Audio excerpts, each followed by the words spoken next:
नमस्कार, लोकमंच न्यूज देख रहे हैं आप। मैं हूं आपके साथ सुरभि राजपूत। बुलेटिन की शुरुआत कर रहे हैं बड़ी खबर के साथ। बड़ी खबर आपको बता दें, जहां आग लगने से प्रभावितों के लिए एक अच्छी खबर सामने आई है। आपको बता दें 24 घंटे के अंदर मुआवजा देगी योगी सरकार। सीएम ने सभी अग्निशमन केंद्रों को सक्रिय रखने का दिया निर्देश। बिजली के तारों से आग लगने पर पावर कॉर्पोरेशन प्रभावितों को देगा मुआवजा। खेत खलिहान में भी आग लगने पर जिला प्रशासन 24 घंटे में मुआवजा देगा और आग से घर जलने पर 12 घंटे में मिलेगा मुआवजा। आपदा से प्रभावित लोगों के लिए सीएम योगी आदित्यनाथ का ये बड़ा फैसला सामने आया है। अगर अब खेत खलिहान में आग लगे या फिर घर में आग लगे या बिजली के तार की वजह से आग लगे, सभी प्रभावितों को 24 घंटे के अंदर मुआवजा मिलेगा। बड़ी खबर बता रही है, जहां योगी आदित्यनाथ ने एक बड़ा फैसला लिया है। आपदा से प्रभावित लोगों के लिए सीएम योगी आदित्यनाथ का ये बड़ा फैसला सामने आया है। आपको बता दें, बिजली के तारों से आग लगने पर पावर कॉर्पोरेशन प्रभावितों को देगा मुआवजा। खेत खलिहान में भी आग लगने पर अब जिला प्रशासन 24 घंटे के अंदर प्रभावितों को मुआवजा देगा। 24 घंटे के अंदर मुआवजा देगी योगी सरकार। सीएम ने सभी अग्निशमन केंद्रों को सक्रिय रखने का निर्देश दिया है। बिजली के तारों से आग लगे या फिर खेत खलिहान में आग लगे या किसी भी वजह से अगर आग लगती है, जो पहलू सामने निकल कर आए हैं उसके तहत 24 घंटे के अंदर जो पीड़ित पक्ष होंगे उन्हें मुआवजा दिया जाएगा।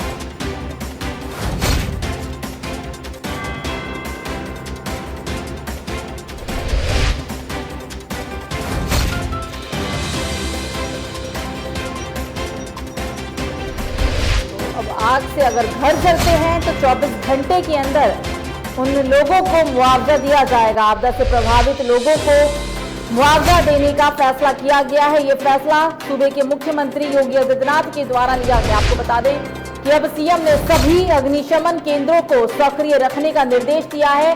बिजली के तारों से आग लगने पर पावर कॉर्पोरेशन प्रभावितों को मुआवजा देगा। खेत खलिहान में अगर आग लगती है तो खेत खलिहान में भी आग लगने पर जिला प्रशासन 24 घंटे के अंदर मुआवजा देगा। घर से आग लगने पर 12 घंटे में मुआवजा दिया जाएगा। आपदा से प्रभावित लोगों के लिए सीएम योगी आदित्यनाथ ने यह बड़ा फैसला लिया है।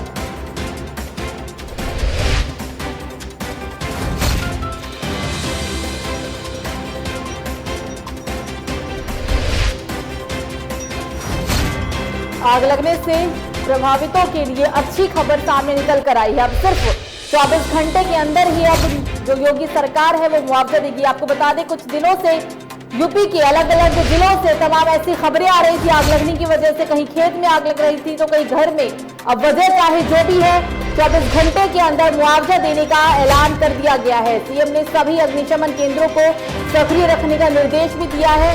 बिजली के तार से आग लगे या खेत खलिहान में आग लगे या घर में आग लगे, इन सभी प्रभावितों को योगी सरकार 24 घंटे के अंदर मुआवजा देगी। तो वहीं उत्तर प्रदेश के मुख्यमंत्री योगी आदित्यनाथ गोरखपुर पहुंचे, जहां सबसे पहले सीएम योगी ने गोरखनाथ मंदिर पहुंचकर पूजा अर्चना की। इसके बाद सीएम गोरखपुर के बीआरडी मेडिकल कॉलेज पहुंचे, जहां गोरखपुर मंडल के अधिकारियों के साथ कोरोना को लेकर उन्होंने समीक्षा बैठक की है। इस समीक्षा बैठक के दौरान कमिश्नर और 4 जिलों के जिलाधिकारी के साथ सदर सांसद रवि किशन भी उनके साथ मौजूद रहे।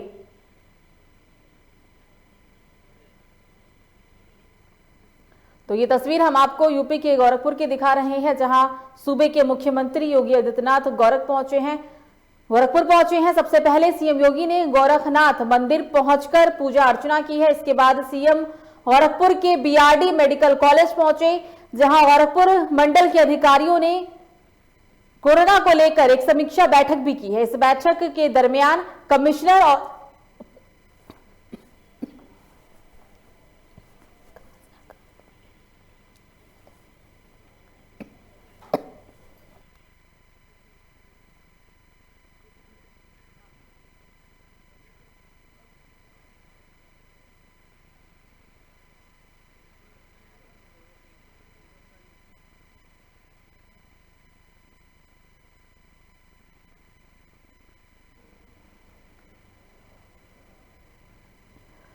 तो रुक करते हैं एक और बड़ी खबर की। एक और बड़ी खबर आपको बता दें, सीएम योगी आदित्यनाथ का कार्यक्रम शाम 5 बजे बवर समिति की बैठक प्रभावित हो गई है। शाम अब 6:30 6 बजे कोविड को लेकर टीम 11 के साथ बैठक होनी है। कोविड जागरूकता के तहत आयोजित होगा संवाद कार्यक्रम। राजनीतिक दलों के अध्यक्षों पदाधिकारियों के साथ संवाद कार्यक्रम में राज्यपाल भी होंगी शामिल।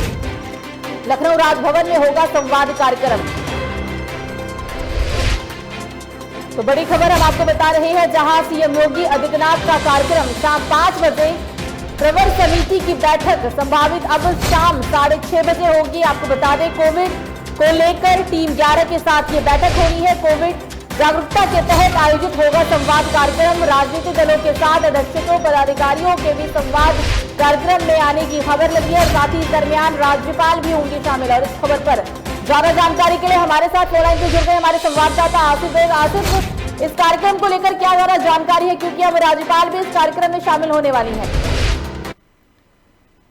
ये जरूर बता दूं कि मुख्यमंत्री योगी आदित्यनाथ की बैठक काफी अहम मानी जा रही है, क्योंकि कोरोना का संक्रमण लगातार बढ़ता जा रहा है और कोरोना को देखते हुए नाइट कर्फ्यू भी लागू कर दिया गया है। साथ ही साथ यह भी तय किया जा रहा है कि जो कोरोना मरीज है उनके इलाज के लिए जो है समुचित जो है व्यवस्था की जाए और साथ ही साथ जो मौतों का सिलसिला भी बढ़ा है उसको लेकर जो है रूपरेखा तय की जाए कि जो कोरोना संक्रमण है उस पर कैसे लगाम लगे और आम लोग जो भयभीत है उनको इससे कैसे राहत दिलाई जाएगी। जी, मतलब आसिफ, इस संवाद कार्यक्रम में कई अहम फैसले सामने निकलकर आ सकते हैं। जी बिल्कुल, जो है विशेष कार्यक्रम है। राज्यपाल और सीएम योगी आदित्यनाथ की मौजूदगी रहेगी और इसमें जो है जो गैर राजनीतिक संगठन है वह भी शामिल होंगे, उनके साथ भी संवाद किया जाएगा और बैठक में जो है दोनों सदनों की पार्टियों के प्रमुख नेता भी मौजूद रहेंगे और संवाद के जरिए टीकाकरण के प्रति जागरूकता के लिए भी बैठक होगी। 12 अप्रैल को सभी महापौर, पार्षदों, चेयरमैन और जो स्थानीय जनप्रतिनिधि है उनके साथ बैठक की जाएगी। साथ ही साथ 13 अप्रैल को धर्म गुरुओं के साथ बैठक होगी कि जो कोरोना संक्रमण है वह जो है न बढ़े और धर्म गुरुओं से राय भी ली जाएगी। और क्योंकि देखा जा रहा है कि धार्मिक स्थलों पर जो है भीड़ भाड़ काफी देखी जा रही है और लखनऊ में कई जगह अभी देखने को मिला कि जो धर्मगुरु है काफी पहले से ही जो है सचेत है, वह मस्जिद में एंट्री देने के पहले मास्क दे रहे हैं, जिससे जो है कोरोना संक्रमण को रोका जा सके। तमाम जानकारी के लिए आपका बहुत बहुत शुक्रिया। ये थे हमारे साथ हमारे संवाददाता आसिफ बेग लखनऊ से। रुक करते हैं एक और बड़ी खबर आपको बता दें, कोरोना संक्रमण को लेकर बड़ा फैसला आया है, जहां यूपी के 4 जिलों में वर्क फ्री होम लागू हुआ है। लखनऊ और कानपुर में वर्क फ्रॉम लागू हुआ है। वाराणसी और प्रयागराज में भी वर्क फ्रॉम होम लागू। सरकारी निजी दफ्तरों में 50% होगी उपस्थिति।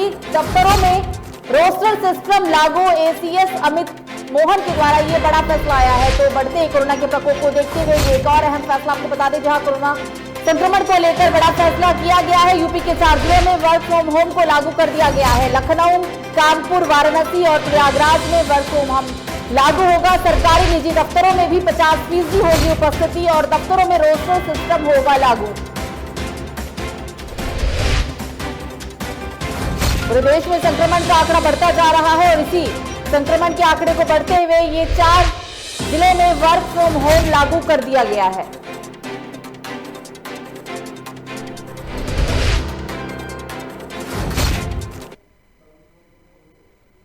खबरों में आगे बढ़ते हैं और अब बात करते हैं यूपी के अमरोहा की, जहां अमरोहा में पंचायती चुनाव को लेकर आयोजित एक सभा में समाजवादी पार्टी के राष्ट्रीय सचिव और पूर्व कैबिनेट मंत्री कमाल अख्तर ने विवादित बयान दे डाला, जिसका वीडियो सोशल मीडिया पर तेजी से वायरल हो रहा है। कमाल अख्तर ने भरी सभा में कहा कि उत्तर प्रदेश के किसी भी आईएएस आईपीएस में इतनी हिम्मत नहीं जो कमाल अख्तर के काम को मना कर दे। आपको बता दें, अमरोहा के हसनपुर क्षेत्र के गांव झक्का में जिला पंचायत सदस्य नदीम चौधरी के समर्थन में जनसभा आयोजित की गई थी, जहां कमाल अख्तर ने यह विवादित बयान दिया है। तो विवादित बयान सामने आया है। यूपी के अमरोहा में एक जनसभा को संबोधित करते हुए ये बयान दिया गया। उन्होंने साफ तौर पर कहा है कि यूपी में किसी भी आईपीएस आईएएस की इतनी हिम्मत नहीं कि उनके द्वारा दिए गए काम को आईपीएस और आईएएस अफसर मना कर दें। ऐसों से बात करने की हैसियत नहीं रखते हो, जो डीएम से दरवाजे में घुसने की हैसियत नहीं करते हो, आप उनसे काम की उम्मीद कर रहे हैं। अल्लाह तौबा तौबा, अल्लाह माफ करे। इस उत्तर प्रदेश का कोई आईएएस, इस उत्तर प्रदेश का कोई आईपीएस, पीसीएस, कोई ऐसा सीओ, कोई ऐसा कोतवाल इस उत्तर प्रदेश के अंदर पैदा नहीं हुआ अगर कमाल अख्तर उसको फोन कर दे आज की डेट में भी, जो आपका काम नहीं। ऐसों से बात करने की हैसियत नहीं रखते हो, जो डीएम से दरवाजे में घुसने की हैसियत नहीं करते हो, आप उनसे काम की उम्मीद कर रहे हैं। अल्लाह तौबा तौबा, अल्लाह माफ करे। अल्लाह तौबा तौबा, अल्लाह माफ करे। इस उत्तर प्रदेश का कोई आईएएस, इस उत्तर प्रदेश का कोई आईपीएस, पीसीएस, कोई ऐसा सीओ, कोई ऐसा कोतवाल इस उत्तर प्रदेश के अंदर पैदा नहीं हुआ अगर कमाल अख्तर उसको फोन कर दे आज की डेट में भी, जो आपका काम नहीं। अल्लाह तौबा तौबा, अल्लाह माफ करे।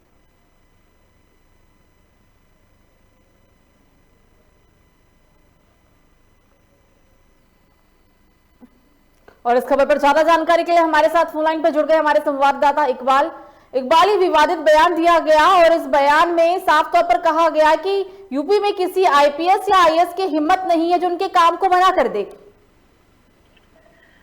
हाँ सुरभि जी, मैं आपको बता दूं, ये चुनाव प्रचार में एक जो पार्टी का एक चुनाव प्रचार चल रहा था, उसमें पूर्व कैबिनेट मंत्री कमाल अख्तर साहब हैं, उन्होंने ये एक बयान दिया है। वो वीडियो भी वायरल बहुत तेजी से यहाँ पर हो रहा है और उन्होंने ये उनका वीडियो वो कैमरे में कैद हो गया, जैसे वो कह रहे हैं इस तरीके से। तो कहीं ना कहीं ऐसा भी लगता है कि जैसे जो मतदाता है उन्हें लुभाने के लिए ये काम किया गया हो।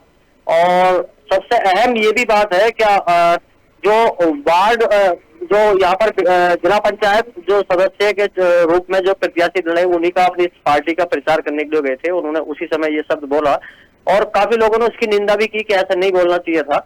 और अगर बात की जाए तो आचार संहिता भी लागू है और अगर इस तरीके के बयान दिया जाता है तो सुरभि जी कहीं ना कहीं सवालिया निशान भी जरूर उठता है। क्यों उन्होंने पूरे उसमें कहा क्या आईपीएस हो या कोई आईएएस हो, सभी के लिए का बयान देकर आखिर क्या दर्शाना चाहते हैं?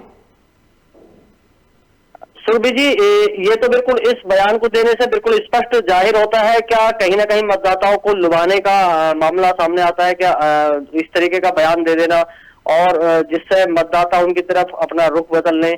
और अपने एक अगर बात की जाए तो उन्होंने इस तरीके का बयान दिया है। और मैं तो ये कहूँगा एक पूर्व कैबिनेट मंत्री भी हैं और कमाल अख्तर साहब अपने आप में एक शख्सियत भी हैं, लेकिन उन्हें इस तरीके का बयान नहीं देना चाहिए था। सभी को पता है, सब लोग इसकी निंदा भी कर रहे हैं सुबह जी। बिल्कुल, ये मतदाताओं को लुभा रहे हैं, ये धमका रहे हैं, खैर यही जाने। बाहर हमसे बात करने के लिए बहुत बहुत शुक्रिया। तो रुक करते एक और बड़ी खबर की, आपको बता दें एक और बड़ी खबर, जहां राज्य मंत्री आनंद स्वरूप शुक्ला कोरोना पॉजिटिव आए हैं, जिसके बाद आनंद स्वरूप शुक्ला ने खुद को आइसोलेट कर लिया है। बता रहे हैं जहां पर आनंद स्वरूप शुक्ला ने खुद को आइसोलेट किया है, संपर्क में आए सभी लोगों से उन्होंने जांच करने की भी अपील की है। संक्रमण, कोरोना संक्रमण में क्या आम क्या खास, सभी लोग कोरोना पॉजिटिव आ रहे हैं और इसी कड़ी में राज्य मंत्री आनंद स्वरूप शुक्ला कोरोना पॉजिटिव पाए गए। आनंद स्वरूप शुक्ला ने खुद को आइसोलेट किया और इस दरमियान उन्होंने जो भी लोग उनके संपर्क में इस दौरान आए थे सभी से जांच करने की उन्होंने अपील की है।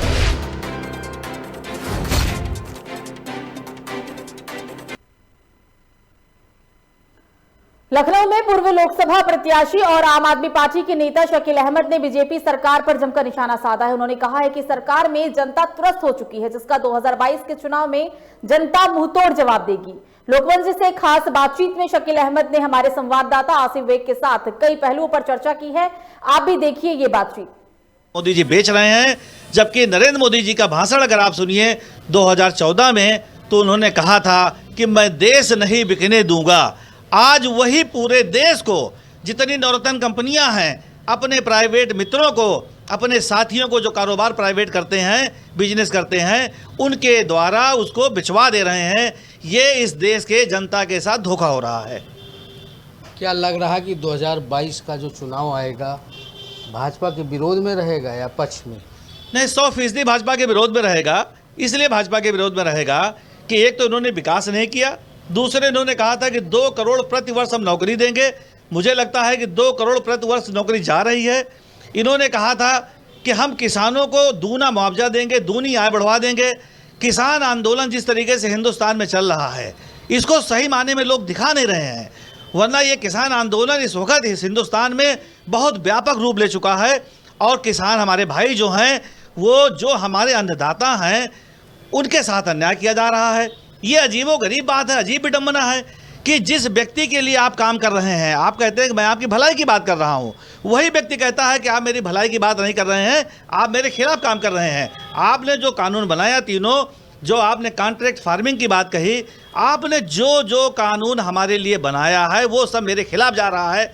हम ये कहते हैं कि क्यों नहीं विपक्ष के लोगों को, क्यों नहीं किसान के मुखिया लोगों को बैठ करके जो भी किसान की पॉलिसी तय हुई थी उसको बैठ करके किसानों के साथ तय करना चाहिए था। अगर इन्होंने किसानों के साथ धोखा किया है, अगर इन्होंने आम जनमानस के साथ धोखा किया है, अगर इन्होंने बहुत सारे लोगों को प्रलोभन दिया था कि आपको नौकरी दूंगा, आने वाली पीढ़ियों के भविष्य के साथ खतरा खेल किया हुआ है, तो दावे के साथ मैं कह रहा हूं कि आप देख लेना कि जो इन्होंने खेल खेला हुआ है 2022 में भी और 2024 में भी इसका भुगतान इनको देना पड़ेगा। और 2022 में बीजेपी का सुपड़ा उत्तर प्रदेश से भी साफ हो जाएगा। जी बिल्कुल, शकील अहमद का कहना है कि आने वाले समय में बीजेपी का सुपड़ा साफ हो जाएगा। साथ ही साथ जो वादे बीजेपी ने किए थे उसका धरातल पे कहीं सच्चाई नहीं नज़र आ रही है और 2022 में बीजेपी का जाना तय है। आसिफ बेग, लोकमंच, लखनऊ। खबरों में आगे बढ़ते और अब बात करते हैं राजधानी लखनऊ की, जहां कोरोना के बढ़ते मामलों को देखते हुए सरकार लोगों से वैक्सीन लगवाने के लिए जागरूक कर रही है, तो वहीं राज्यों में वैक्सीन की कमी से लोगों को टीकाकरण केंद्र से निराश होकर भी वापस लौटना पड़ रहा है। इस बीच उत्तर प्रदेश के स्वास्थ्य मंत्री जय प्रताप सिंह ने कहा है कि वैक्सीन की कमी है, 1-2 दिन में स्टॉक आने पर चीजें सामान्य हो जाएंगी।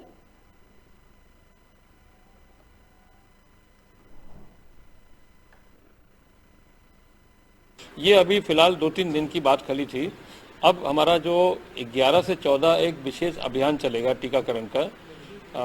ज्योतिबा फूले जी का जो पुण्यतिथि है, जो 11 तारीख से लेकर 14 तारीख को अम्बेडकर जयंती है, उसके बीच में पर्याप्त मात्रा में डिलीवरी केंद्र सरकार के द्वारा वहाँ किया जा रहा है। हर एक राज्य में दिया जा रहा है। हम लोग को भी पर्याप्त राज्य में पर्याप्त संख्या में मिल जाएगा और उसके बाद हमारा ये। तो वहीं जिले में बढ़ते कोरोना मामलों को देखते हुए प्रशासन अलर्ट मोड पर दिख रहा है। प्रशासन की सख्ती ने लोगों को घर से मास्क पहनकर निकलने पर मजबूर कर दिया है। जिला प्रशासन ने नाइट कर्फ्यू के दौरान पुलिस को गश्त करने के आदेश भी दिए हैं। नाइट कर्फ्यू के दौरान लोगों को कई जगहों पर छूट भी दी गई।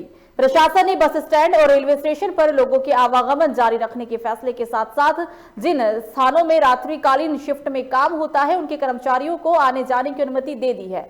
इसके अलावा जिले में 9 से 12वीं तक के लिए विद्यालयों को बंद करने का भी आदेश दे दिया गया।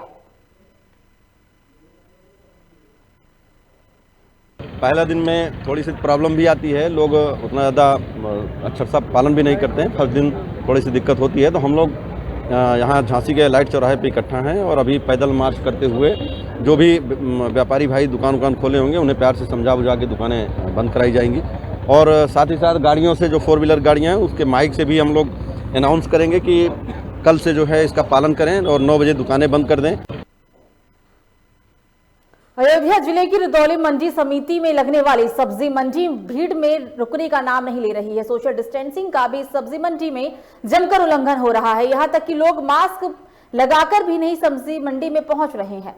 भीड़ के कारण सोशल डिस्टेंसिंग का पालन नहीं किया जा रहा है। और इसी कड़ी में लोकमंच के संवाददाता विनय मिश्रा ने सब्जी मंडी का रियलिटी चेक किया। देखिए इस रिपोर्ट में। कोरोना की लहर दूसरी चल रही है, उसको लेकर के पूरा देश जो है अलर्ट पे है और मुख्यमंत्री आदित्यनाथ योगी भी जो है सभी जिलाधिकारियों को निर्देशित कर रखे हैं कि कोरोना की गाइडलाइन का पालन कराया जाए। और उसी का हाल जानने के लिए जो है लोकमंच की टीम इस समय अयोध्या जनपद के रुदौली विधानसभा में है, जहाँ पे आप देख सकते हैं ये सब्जी मंडी है और यहाँ पे किस तरीके से सोशल डिस्टेंसिंग का लोग पालन कर रहे हैं। यहाँ पे देख रहे हैं कि यहाँ पे सोशल डिस्टेंसिंग की धज्जियाँ उड़ रही हैं। लोग बिना मास्क के यहाँ पे खरीदारी करने के लिए आए हैं और साफ तौर पे मैं कैमरामैन से कहूँगा दिखाए कि यहाँ पे देख सकते हैं कि सोशल डिस्टेंसिंग का पालन यहाँ पे बिल्कुल नहीं हो रहा है। लोग बिना मास्क के आ रहे हैं, जबकि कोरोना का खतरा जो है अभी टला नहीं है। लोग बिना मास्क के घूम रहे हैं, जबकि प्रशासन का दावा है कि बिना मास्क के चलने वाले लोगों के खिलाफ कार्रवाई भी होगी। और यहाँ पे भी आप मेरे पीछे भी यहाँ पे देख सकते हैं कि लोग जो है बिना मास्क के घूम रहे हैं। यहाँ पे भी मैं कैमरामैन से कहूँगा दिखाएं कि ये लोग बिना मास्क के आप लोग घूम रहे हैं। क्यों मास्क नहीं लाए ना, तो कोरोना चल रहा है, उसके बावजूद आप नहीं लाए हैं? कल लाएंगे, कल से। कहीं मॉल भी नहीं मिल रहा है ना बाहर। तो यहाँ पे देखा कि लोग बिना मास्क, ये भी देख सकते हैं भाई साहब, बिना मास्क के आप टहल रहे हैं। यस। मास्क क्यों नहीं लगाए? अरे निकाल दिया, अभी लगा रहे। तो यहाँ पे आप देख रहे हैं कि लोग बिना मास्क के भी सोशल डिस्टेंसिंग का भी यहाँ पे धज्जी उड़ा रहे हैं। और यहाँ पे भी मैं कहूँगा कैमरामैन से कि दिखाए कि देख सकते हैं किस तरीके से लोग जो है सोशल डिस्टेंसिंग का पालन नहीं कर रहे हैं। लोग बिना मास्क के यहाँ पे खरीदारी कर रहे हैं, जबकि प्रशासन को यहाँ पे चाहिए, जबकि यहाँ पे डीएम अनुज झा ने निर्देश भी जारी कर रखा है कि सोशल डिस्टेंसिंग का प्रशासन पूरी तरीके से पालन कराए, और पालन ना कराने की दशा में जो उन लोगों के खिलाफ कार्रवाई भी हो। और बिना मास्क के जो लोग ठहर रहे हैं उनके खिलाफ यहाँ पे कोई कार्रवाई नहीं होती नजर आ रही है। लोग बिना मास्क के देख रहे हैं। आप लोग मास्क क्यों नहीं लगाए? मास्क क्यों नहीं लगाए? मास्क लिए नहीं, आज ले लेंगे मास्क लगाएगा। तो यहाँ पे देख रहे हैं कि लोग जो है अभी भी इसका पालन नहीं कर रहे हैं, तो इसमें कहीं ना कहीं जो है प्रशासन की भी लापरवाही है। आपने मास्क क्यों नहीं लगाया? भैया का अंगूठा है भैया। तो मास्क लगाना चाहिए कि नहीं? मास्क लगाना चाहिए, अंगूठा है। तो यहाँ पे देख रहे हैं कि लोग जो है बिना मास्क के घूम रहे हैं, सोशल डिस्टेंसिंग की धज्जियाँ भी उड़ रही हैं। यहाँ भी आप देख सकते हैं कि लोग आए हुए हैं, आप बिना मास्क। जी सर। तो यहाँ पे देख रहे हैं कि जिस तरीके से कैमरा घूम रहा है, लोग जो है अंगोछा लिए तो उसको गले में लपेटे हुए हैं, लेकिन मास्क नहीं लगाए हैं। तो कहीं ना कहीं जो है लापरवाही जो है लोगों पे भारी पड़ती हुई भी नजर आएगी। फिलहाल ये देखना होगा कि यहाँ का प्रशासन कब जागता है, कब कार्रवाई होती है। विनय मिश्रा, लोकमत न्यूज।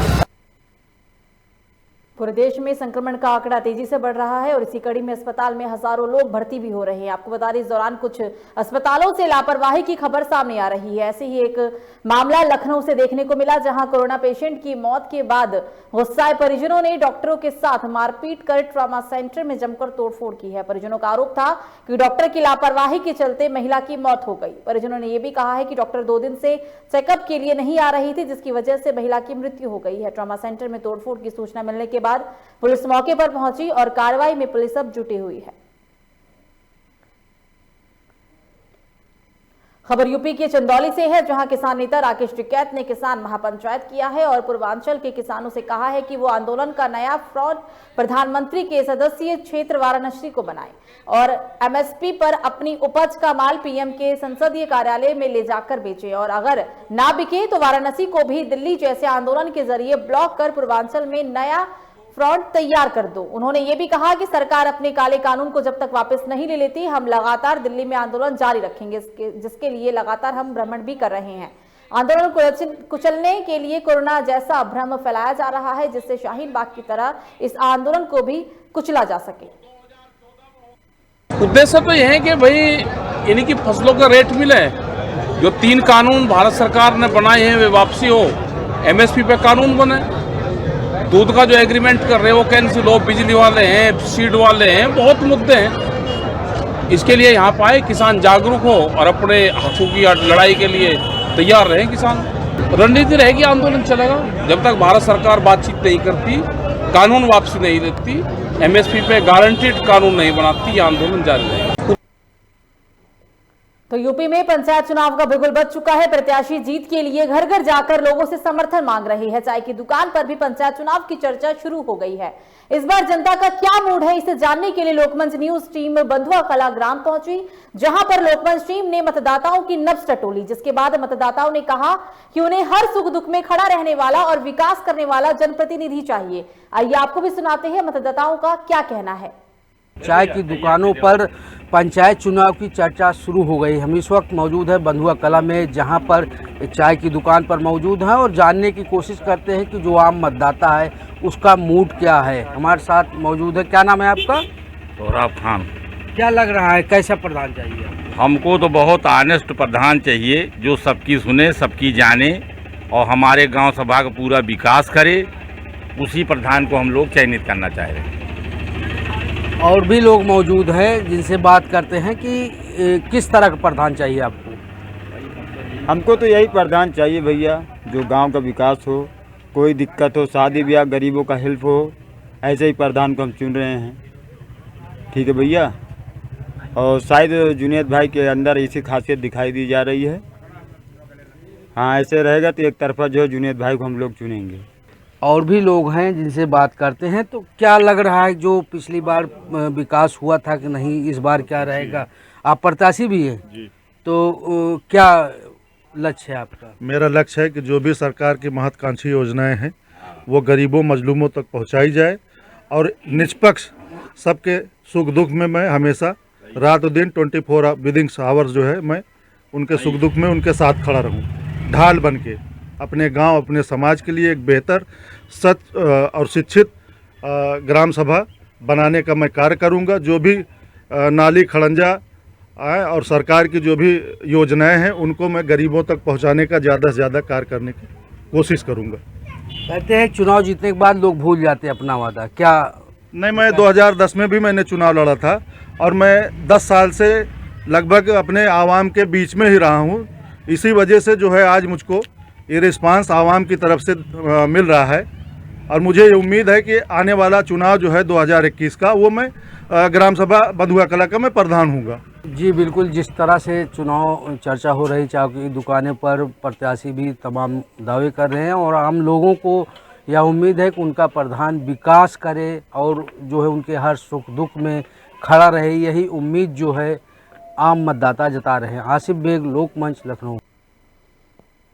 तो दिल्ली में रहने वाले छत्तीसगढ़ की युवती के साथ मुस्लिम युवक ने खुद को हिंदू बताकर शादी कर ली। 2 साल पहले युवती जब अपने पति के साथ रिश्तेदारी में आई तो उसके गैर समुदाय का होने का भेद खुला। आपको बता दें, मूल रूप से छत्तीसगढ़ के टेंड गुमरिया थाना बगीची की रहने वाली पूजा सोनी कई साल से दिल्ली के जन्नत अस्पताल में आया का नौकरी करती थी और अपने रिश्तेदार महिला के पास सिकंदरपुर दिल्ली में रहती थी। इस दौरान फोन के जरिए उसकी एक युवक से बातचीत हुई जिसे खुद का नाम युवक ने अशोक राजपूत बताया था और दोनों में मुलाकात के बाद प्यार हो गया। दोनों ने सिकंदरपुर में ही एक मंदिर में 25 मार्च 2019 को शादी कर ली थी, जिसके बाद दंपति को एक बेटी भी हुई। फिलहाल पुलिस ने पूरा मामला दर्ज कर लिया है और आरोपी की तलाश में पुलिस अब जुट गई है। मारपीट करते हैं, बहुत लड़ाई झगड़ा करते हैं मेरे से। कौन है जो मारपीट करते हैं आपके साथ? अफजल खान है, हसन मोहम्मद है, नफीस है, साजमा है। ये कौन है आपके, कौन लगते हैं ये लोग? अफजल खान है, वो मेरे पति लगते हैं, और हसन मोहम्मद हैं, वो भाई लगते हैं, और नफीस भी भाई लगते हैं, साजमा है, वो बाजी लगते हैं, और अली हसन है, वो मेरे ससुर लगते हैं। ये एक पीड़िता आई है, उसने बताया कि मेरे से अपना धर्म बदलकर शादी की है और मेरे को अब ये परेशान कर रहा है और मेरी एक बच्ची भी है। इस संबंध में हमने तहरीर पीड़िता से ले ली गई है। सुसंगत धाराओं में मुकदमा अभियोग पंजीकृत कर दिया गया है और कानूनी कार्रवाई की जा रही है। फिलहाल बुलेटिन में मुझे दीजिए इजाजत। लोकमंच न्यूज पर खबरों का सिलसिला जारी रहेगा। आप देखते रहिए लोकमंच।